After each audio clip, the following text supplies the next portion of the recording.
Je peux me permettre des choses à l'atelier, je peux pas me permettre en expo-galerie, quoi. Parce que des fois, en plus, je fais même des toiles spéciales pour les gens, donc c'est encore autre chose, là, tu vois. Du coup, Pour toi, aujourd'hui, c'est exceptionnel, pas seulement, je dirais, pour l'anniversaire de Van Gogh, mais pour cette opportunité. On peut parler d'opportunité par rapport à ce qui se passe. Oui, parce que le projet n'existait pas. Moi, à part peindre, je n'avais pas d'exposition de prévu quand j'ai commencé. C'est-à-dire que j'ai commencé au début des Gilets jaunes. J'ai commencé en novembre, ouais, c'est ça, novembre 2018, j'ai commencé. Et le premier que j'ai fait, il est jaune et rouge. Il est où? Il est en haut? Il est là, je vais te le montrer après. Oui. Ah, il est là. C'est le premier là? C'est celui qui est en haut là. Celui qui est en C'est haut le là. premier ici, ouais. Ça, Il a bien plu Agile. pour ce projet-là. Je vais vous prendre en photo. Ouais. Et je l'ai fait, que je te dise pas de conneries, j'ai commencé donc le 17 novembre. Parce que je me rappelle, c'était l'anniversaire de ma femme et la première manifestation. C'est vraiment le premier acte des Gilets jaunes le 17 novembre, Voilà. le jour même. Voilà, et après j'en ai fait deux, l'autre c'était la semaine d'après quand ça a commencé à chauffer là.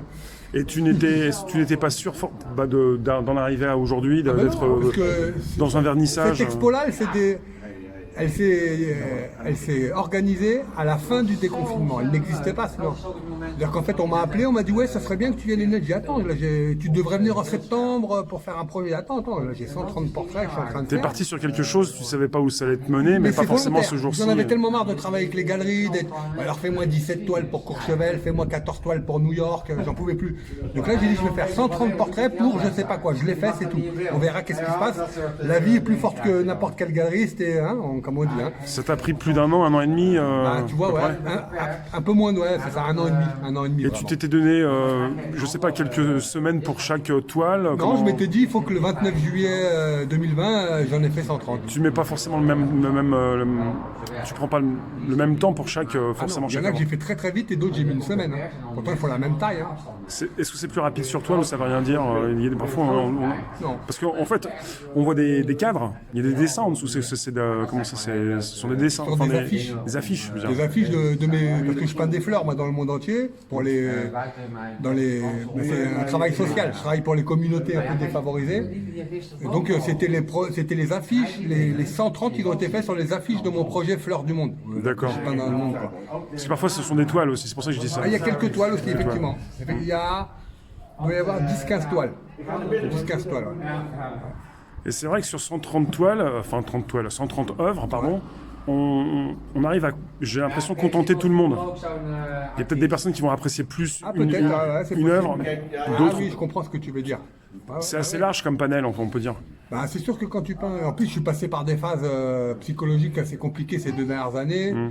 Ça aide aussi quand on est un C'est artiste. pour ça que j'ai dit je n'aurais pas pu peindre ces 130 portraits à un autre moment de ma vie. Là c'était le moment. Parce que j'avais des soucis avec les galeries. En tout cas, bravo, moi je pense que c'est exceptionnel, je pense que d'autres le diront peut-être aussi. C'est assez unique en fait. Je ne sais pas si on a déjà vu ce genre de choses pour aussi célébrer un grand artiste, enfin la mort de Van Gogh. Surtout qu'avant, des spécialistes m'ont dit que j'étais sans doute l'artiste qui a le plus peint Van Gogh au monde. Mais j'avais pas encore fait les 130. Voilà. C'est ça le truc. Parce que j'ai pas peint que des portraits, j'ai peint beaucoup de tableaux de Van Gogh. Ça va des paysages d'Auvers-sur-Oise, à tout, à des fleurs de Van Gogh, à mangeurs de pommes de terre. Si quelqu'un voulait te rattraper, là, ça va être compliqué avec les 130 nouvelles. Il pourrait, après. C'est pas le but non plus. Voilà, c'est ça. C'est pas le Moi, c'est concours. pas le but, c'est juste que c'est comme ça.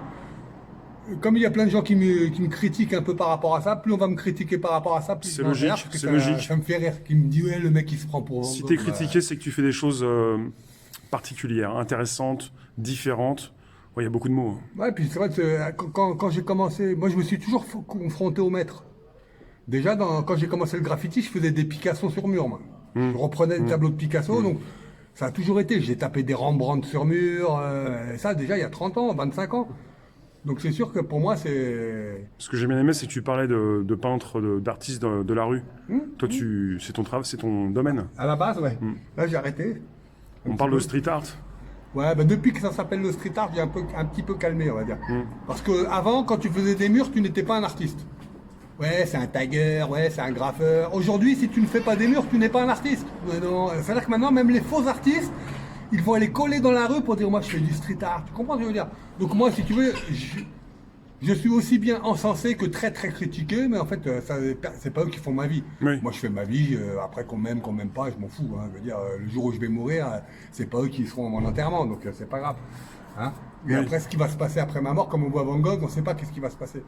Il y a des mecs qui vendent très cher aujourd'hui, qui sont dans toutes les galeries, qui n'existeront peut-être plus dans 20 ans. Et des mecs dont on n'entend même pas parler aujourd'hui, que peut-être ce sera eux les grands artistes dans 100 ans. Ça, on ne peut pas le savoir. Hein.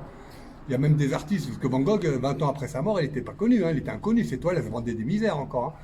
Moi, j'ai vu des trucs de vente aux enchères où un Picasso, 20 ans après la mort de Van Gogh, un Picasso qui avait à peine 20 ans, qui était un inconnu total, il vendait plus cher qu'un Van Gogh qui était déjà mort depuis 20 ans. Hein.